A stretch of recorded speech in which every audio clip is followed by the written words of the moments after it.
Before we start, please follow our instructions step by step. This will help you to avoid unnecessary danger to your computer components. Do not open the packaging of your new parts or touch them until you know how to do it properly.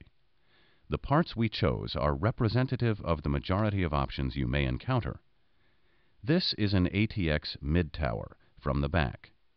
I remove the 4 screws that hold the mid-tower cover to the frame of the case. Loosen the screws whose heads are covering some of the painted edge of the cover. Do not remove other screws. They may hold the power supply in place. And now we can remove the cover. Use both hands. It may still be difficult to slide free. Here, from the case back, we can see the openings in the metal shield for the in and out ports. And these are the metal shields for the slots we will remove later to put the cards in. I like to flip the case. It makes it easier to work with.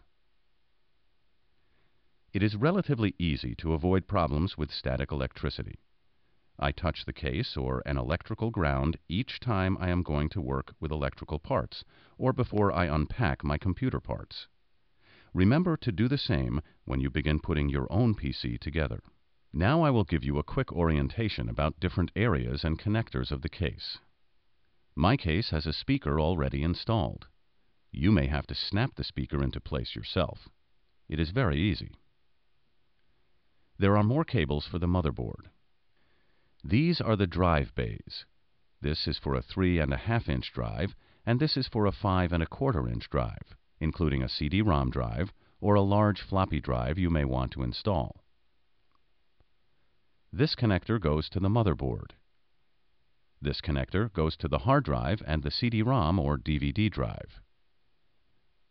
This small connector plugs into your 3.5-inch floppy drive.